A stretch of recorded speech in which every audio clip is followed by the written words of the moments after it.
Welcome to the latest instalment of the RuneScape podcast. I'm Mod Matty, and I'm first of all going to send you across to Law Corner, where Mod Osborne awaits you. Hooray, it's Law Corner. Whoop. Yeah, well, this time it's Saradomin, so we're going to be chatting away about the big blue man.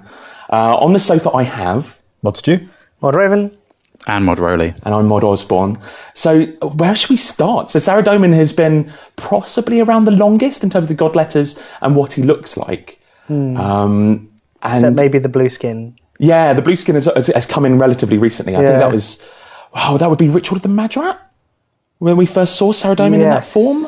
I think in the cutscene. Go on, tell me I'm wrong. The resurrection scene with, what's her face? Liliana.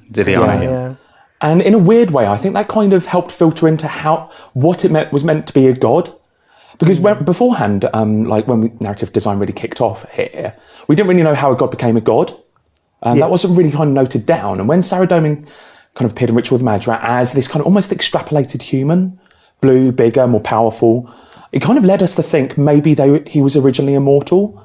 And strangely enough, that started triggering off the origin of gods. So Saradomin was really the origin of why gods are as they are. Yeah. I mean, there's the joke that he looks a lot like one of the staff members. Yes. So we kind of modelled him on one of our art directors. He really did. The first time around, he really did. Yeah, he didn't like that at all. That was mostly just the beard, though, wasn't it? Oh, it was the beard, yeah. And I mean, it's not like we've got someone here with blue skin. We could do. We'd be happy with that. Yeah. So yeah, the extrapolated human. Is it your intention that he's Terra Guardian, maybe? Original human? So the Terra Guardian lore that we've had already kind of hints towards Saradomin being the god of choice, or rather the god of that area. Yeah, so, I think we made it pretty clear, haven't we? Saradomin, Terra Guard. So I think he was definitely Terra Guardian. Yeah, because you've got big plans for Terra Guard, haven't you? I have all manner of plans that I want to try and sneak in. Playset. Yeah, Terra Guard is my little pet project. My little... pet storyline of getting. I think it was one of a kind that really started that off. You were talking about Robert the Strong, which led to Terra Guard, which led to maybe there's a connection to Saradomin. Yep. And now there are all manner of little things I've written in various notebooks going, wouldn't it be cool if? And I've upset Mod Shogun already with one of my plans. He hates me for it. I'm still putting it in. Aren't they like kind of 10 foot tall mega humans? No. So we wanted to make it clear with going away from Saradomin onto Terra Guard. Oh no, it's all right. It's a nice to make it clear that So Robert the Strong is an exceptional character in all of them. He's not huge and big because he's Terra Guardian. He just happens to be huge and big. Terra Guardians look like normal humans. I see. I like that we talked about them almost being like Darwin finches. Yeah. Like this is the origin of the humans, but then they went out and kind of went about the universe and then adapted and evolved. They became, your druids, your Fremennik, all of these people, and just adapted to their surroundings. But Terra Guard has stayed as the origin race, as it were, and we've got lots of crazy stories we could tell there. And then Saradomin has shaped a lot of that. Yeah, but then he shaped a lot of that and then left. Yeah. So what is left of Terra Guard is a world after, because Saradomin has a very kind of, this is the way the world must work kind of religion. Yeah. He sets out how things should be. He has various traditions, various rules that should be followed. Stealing your discussion of Saradomin here, wants to, sorry. And Terra Guard has got them, and then it doesn't have the god to go with it. So it has the power structures left in without any of the sort of central control. So naturally, humans being humans, the control has been taken by other forces, which I won't go into details because I want to save that. Yeah, indeed. And then he went on to the Icene Homeworld and New Domina, then took up a new race to kind of lead. Were you involved in any of those stories much, Stu? Not to any great extent, but certainly there are some interesting thematic parallels in that the Icene are quite angelic, and he's trying to aspire towards being the good god in some respect. Yeah, that's it. Whether of course that's just something that he puts on as a mask, or whether that's a true intent is difficult to say. You're absolutely right. Yeah, there are definite lines to be drawn that these are his seraphim, as it were. There's definite kind of connections there. But and now we have Saradomin back, the first god to return after the world wakes. Was there a reason that we chose Saradomin, do you think? I think it was also because he was modelled in Ritual of the Madrat, the cutscene, which probably led to a large part of that. But I think a big part of it is that since we're trying to focus on making gods as people, in the sense that they aren't just the manifestation or personification of things like order and chaos. They have personalities and they have character flaws. And taking the character who was originally mortal, was originally human, and has gone through millennia of aging and seeing civilizations rise and fall, and how that affects a person, how much that withers their humanity, and they're having to make the big picture decisions. And you're absolutely right, and that of course brings us to Death of Chivalry, which was, it allowed you to go into a bit more depth with Saradomin and his character, and I think it came at a point where Saradomin was at quite a low ebb, in terms of people's kind of thoughts on him and what he was what he represented, because he was quite militant, would do whatever was needed. So you were kind of bringing Saradomin back into the mainstream, as it were. Was that difficult? Well, one thing that I did was, and maybe it was a bad decision, was there was a lot of decision making where you could say different things to him and he would respond accordingly. And generally, if you treated Saradomin well, he would respond very civilly and nicely and kind. If you were to berate him and be mean to him, he would tend to in a rather human sort of way, respond in a negative way. A large reason of why we kind of started making Saradomin kind of shades of grey was because we wanted to debunk that whole Saradomin is good, the white good, and Zamorak is, it is inherently evil, and you were a big part of that. There was also the Garlandia stuff. Trying to show that the gods, they have personality flaws, and they have virtuous elements to them. But it comes to all of the gods, because we didn't want them all to be inherently virtuous or inherently evil. We wanted them almost to have negatives to go with their positives. Even Armadil has this kind of history of weakness and failure. And naivety. Definitely naivety. Indeed. Well, I'm sure we'll get into in later. The thing, because a part of this rose out of the world events, didn't it? Yeah. Because people just flocked to the good god. Even though it's like, well, we want to make the gods not just good and evil, because that's such a... Because it's becoming clear, like the Sixth Age was about kind of almost like affiliation. People come into the Sixth Age and looking at which personality they most connected to, and it was important to have a real gamut and lots of shades of grey. I think one of the biggest problems that's come of changing Saradomin in this way has been prayer. Prayer was very obviously it's got the Saradomin symbol that represents it, and the initial storyline of it felt like it was calling upon Saradomin to give you prayers. And as soon as you change it to you can pick whichever god you want and affiliate, prayer becomes something strange. You're only talking to Saradomin. So we've done some things to try to change that. You've all been involved in the conversations because we've had a lore discussion, email alias chat about it. But we're talking more about the dead and the underworld, calling on those that have passed. And that is a growing theme within our stories. Yeah, which kind of fits because of the burying of bones.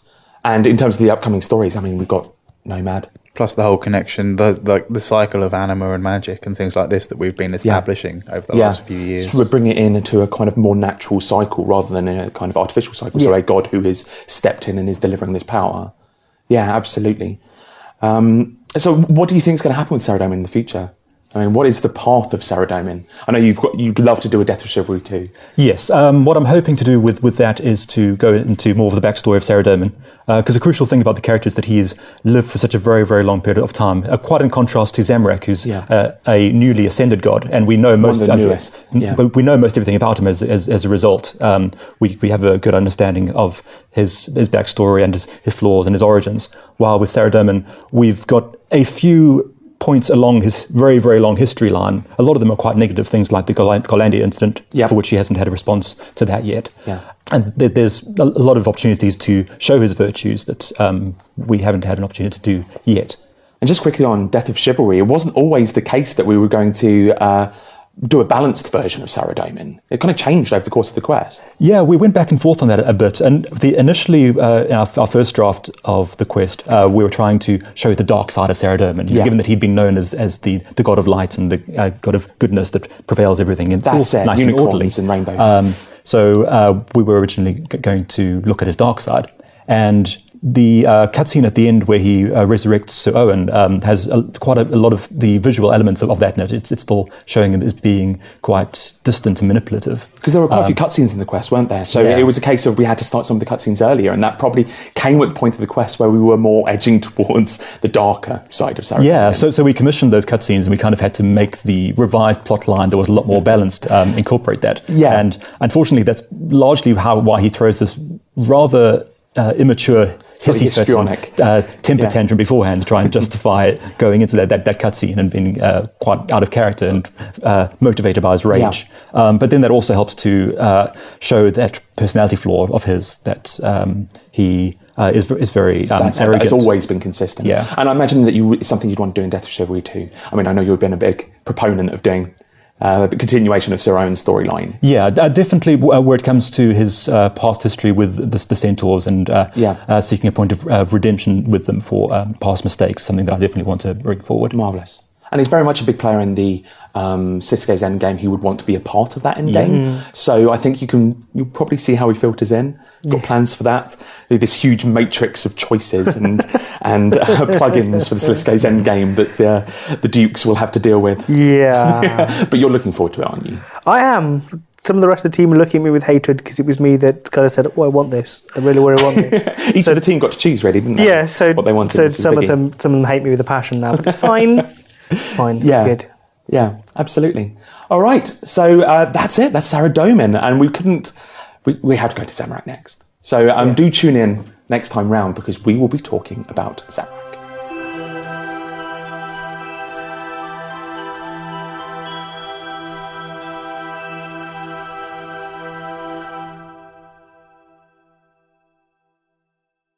And so in Music Corner this week, we've got Mod Moltare telling us what his favourite piece of music is in RuneScape. Oh, it's a classic. I really like Sea Shanty 2. Sea Shanty 2, not Sea Shanty 1. Sea Shanty 2. It's just so cheerful.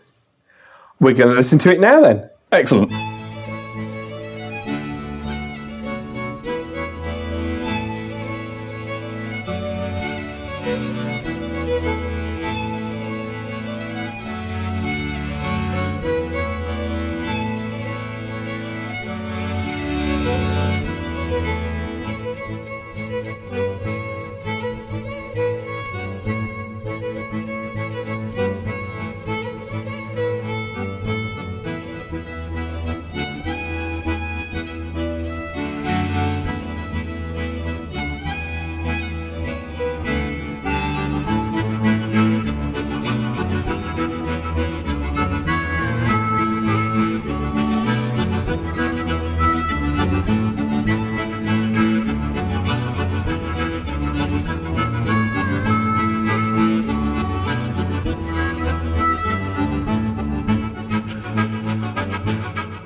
And now over to Mod Infinity and the player support team. Hello and welcome to the latest edition of the customer support section of this podcast. Today we'll be talking about all things related to account security. And so to do that, I'm joined here by Mod Shell, Mod Lee, and again, Mod Steve W. You want to introduce yourself, guys? Yeah, so I'm Steve, Mod Steve W, bit of a regular now on these podcasts. Great to be back. I'm really looking forward to today, actually. Account security, I think people are really going to want to know about that. All right, cool. Lee? Yeah, hey, I'm Mod Lee. I've been at Jagex for just over 4 years and I'm an account security specialist in customer support. Okay, cool. And Mod Shell? Hi, I'm Mod Shell. I've been at Jagex for nearly 4 years and I am an account security specialist. All right, cool. And most of you probably recognise the voice by now, but I'm on Infinity, and like Steve, one of the operations managers here in customer support. So I think we should just kind of jump straight into this podcast. And so, Modley, if you can talk to us about what are the kind of the common reasons that people kind of cite for losing their account, or what can people do to keep their account secure? Okay, sure. So there's two main things which would lead a player's account to become compromised. That's usually a password, making sure that's kept strong, and having access to your registered email address. We offer 2 security tools as well to ensure your account is kept safe and secure. One of those being the Authenticator, and the other one being the bank PIN. Oh, okay, cool. So generally, players should just keep their password up to date, secure, enable the bank PIN Authenticator, and keep access to their email. And what you're saying is, if they had all of that, the vast majority of incidences of people losing their account would be gone, or? Yeah, as long as they keep those 4 things up to date, secure, good password, make sure they have access to their email address, have your Authenticator active on their account, and have a solid bank PIN, they should have no troubles with their accounts. All right, brilliant. And so, Michelle, I want to talk to you about account selling, sharing, and buying. And I think some players think it's fine to do, and we've got a rule to kind of prevent it. But why do we have that rule, and why is it not a good idea to kind of sell or share an account? So, we do come across a lot of instances where players are sharing or they've sold their account, and you've got players that have stolen accounts, so they've been hijacked and then they're going to be sold on. Mm-hmm. So there's always the case where the owner's going to try and get it back, and then the person that's bought the account is going to lose out and they've lost money. If it's a shared account, then you've got issues where friends have fallen out, and then they're going to have an argument over claim of ownership. So we always recommend that it's only one person should be in control of the account. It should never be shared for those main reasons, basically. And if we do witness instances of the account being sold, then it's more than likely that the account will be banned. Okay, cool. So the kind of main theme is keep your account to yourself, don't share it, don't take the risk of buying it to advance your character, because the likelihood is that we see is that the account is either banned or is taken back. Yes, so there's always going to be the issue of, at the end of the day, they're not going to be happy with the results. So. Yeah. Okay, cool. So I think another highlight which we see in the department is players in-game advertising, giveaways and parties which kind of promise the gift of 500 million coins or whatever it might be, saying go to this YouTube video, go to this website. What would your advice be, Modley, to players who come across that kind of stuff in game? Well, my golden rule has always been, if it's too good to be true, then it probably is. Mm-hmm. There's a lot of people out there who will create, as you said, YouTube videos, websites, where they're trying to fish your information and use that against you to access your account and then strip it of all its wealth. We've created a really great game here. It's got lots of quests and lots to do where you can make money and gain items in a secure manner.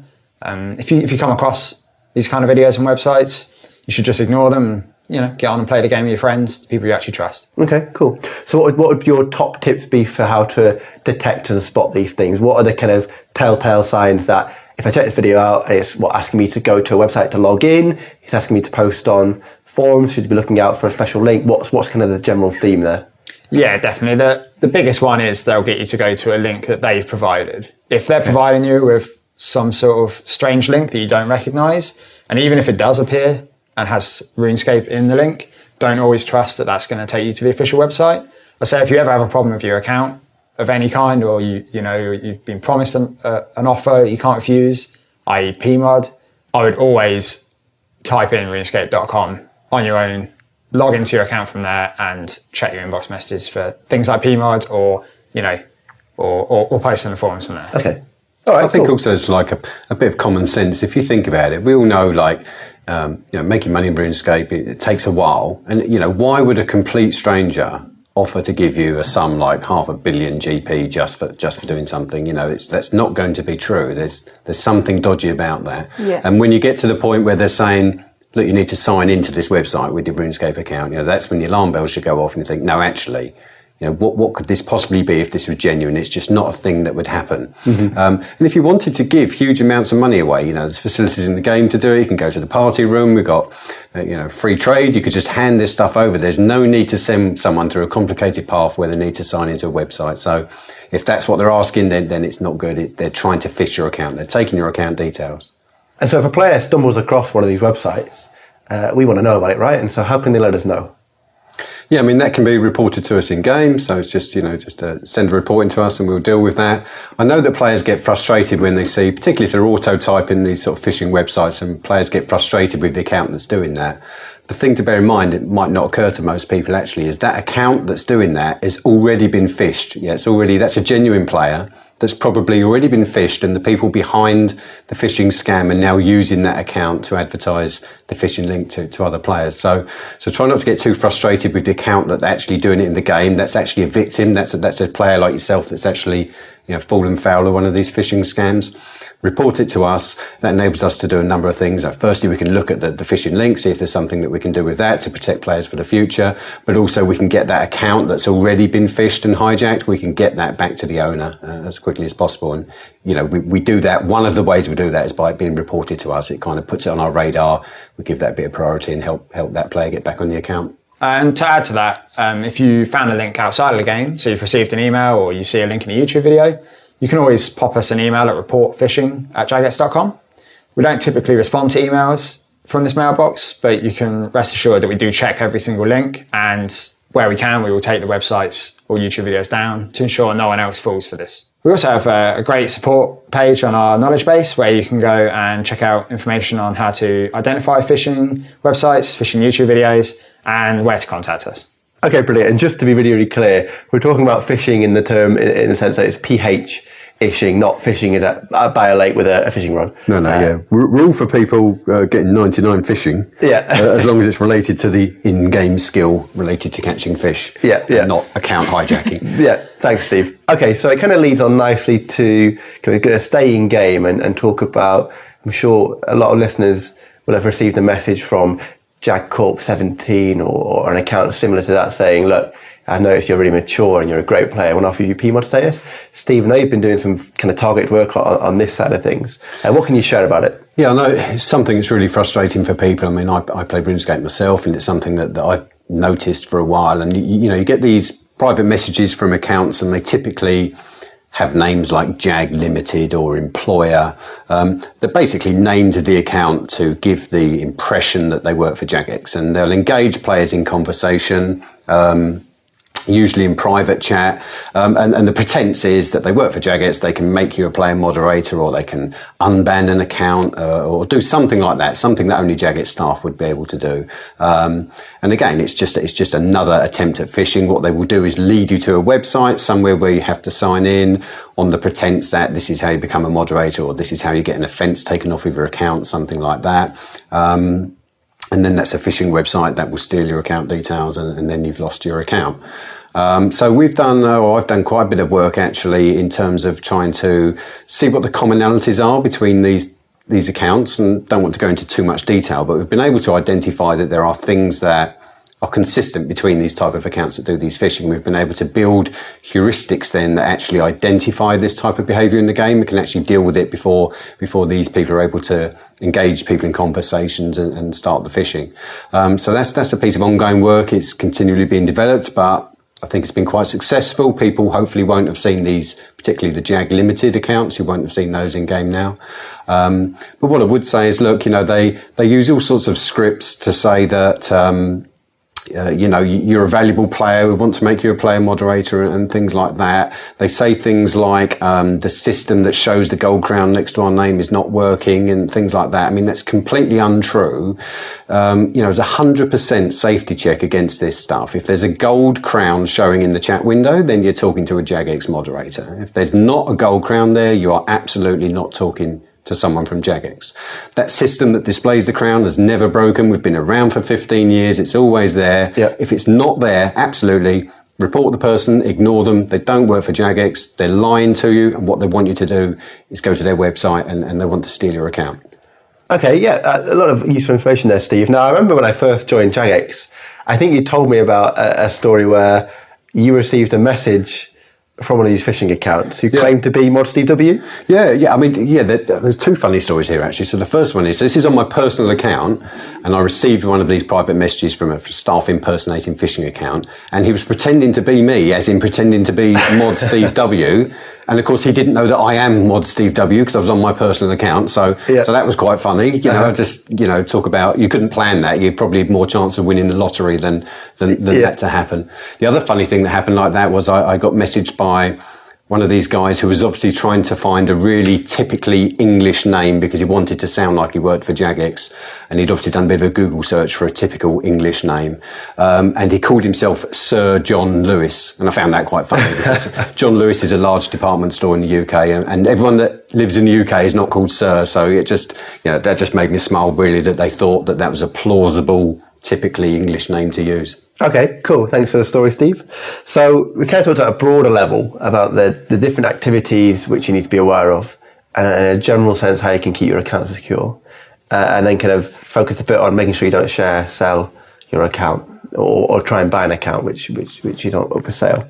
So I think what would be really interesting for our players to learn about is the kind of systems and detection methods and the heuristics we use to seek out and identify these hijackers, but also protect our players from these ever-evolving and ever-changing scams. So, Modley, if you can talk a bit about the work you do in that area. Okay, so we have a number of systems in place that have been developed over the last few years. We obviously saw that a lot of players have been hijacked, either through phishing or database leaks, things like this. And these innocent players were losing access to their account. So in order to combat this and have a proactive approach to securing accounts, we worked with our business intelligence team. We looked at thousands of hijacked accounts, looked at the similarities between these. Would that be password changes, email changes, or suspicious logins? And we used all this data to create some sort of sophisticated heuristics that would seek out hijacked accounts and start locking them automatically. So what that means is when an account gets hijacked, we very quickly lock the account, make sure it's secure. That means the innocent player doesn't have to worry about their account. And from there on, we can start the cleanup. We can take off all of the compromised information and make that account ready to be recovered by the owner. Okay, fantastic. It sounds like we've got these really advanced and sophisticated systems in place, always monitoring. Is it every single account in game? Is it online 24/7?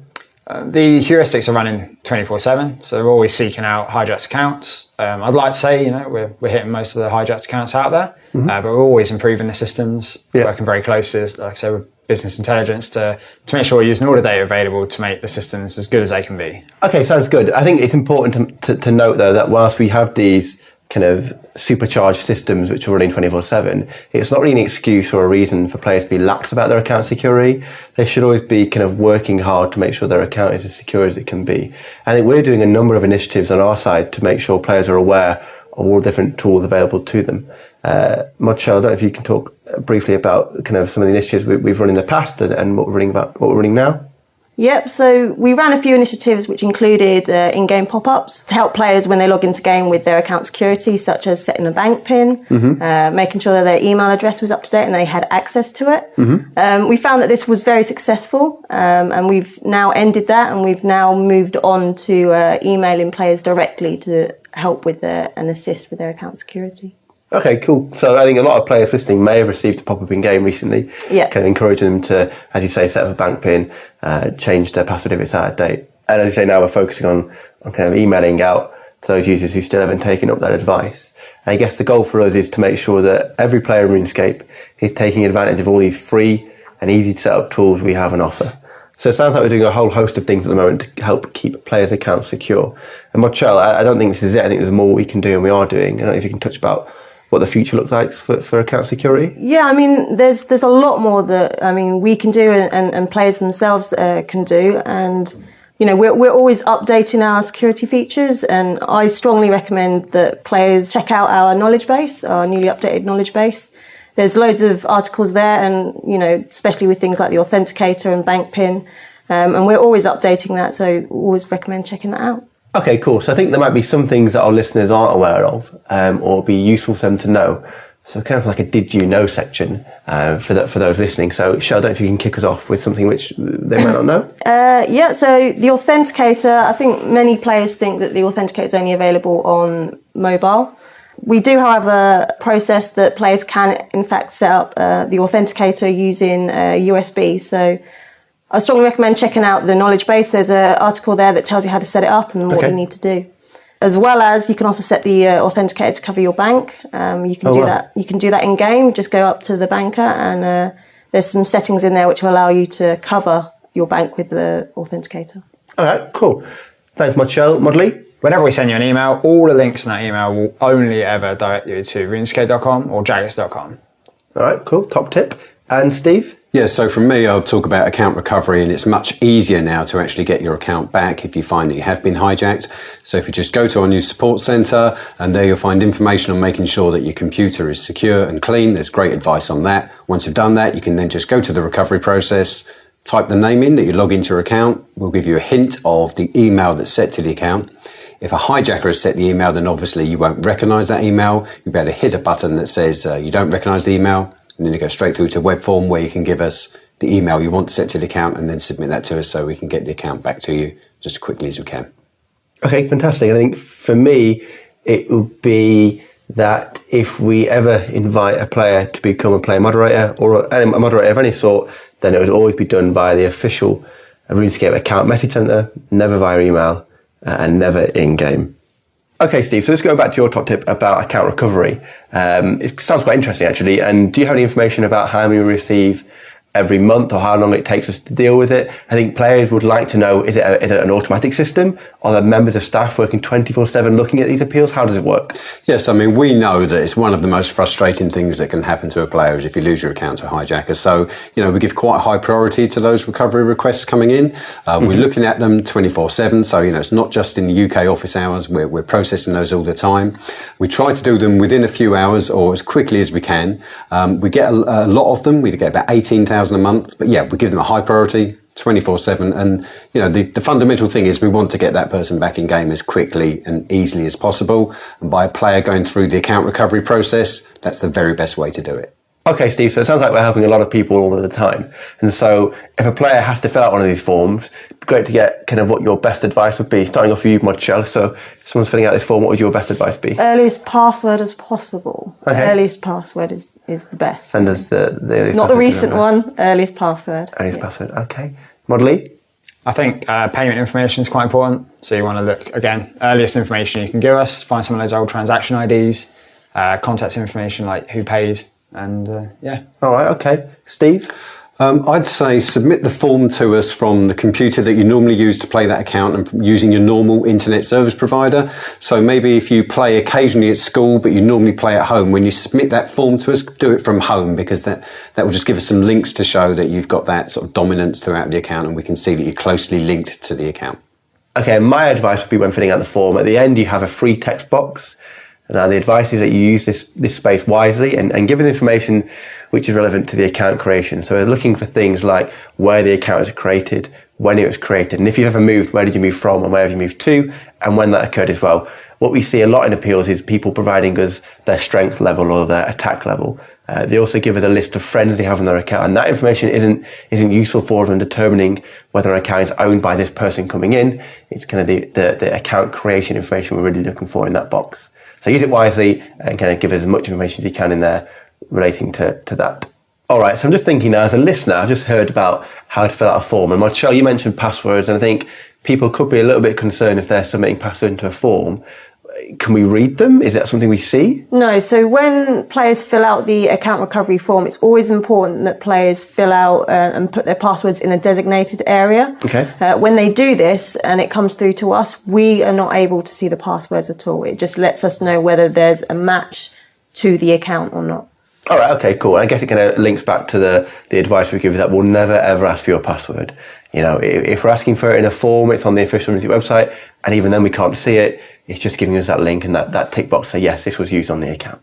So I've heard Modshell talk about the RuneScape Authenticator, but I think it's worth mentioning that the Authenticator is only as kind of useful as a security on your email address. Modley, I don't know if you can just mention a bit about that. Yes, you've hit the nail on the head there. Your Authenticator is great and it's going to keep your account secure, but if your email address isn't secure, then unfortunately your account is not secure either. There's a lot of great security features that your email provider can offer you. Things like two-step verification, which works very similar to our Authenticator. It's also secret answers and attaching an alternative email to that email. So applying all of these security features to your email address would be a great way of adding some extra security to your RuneScape account.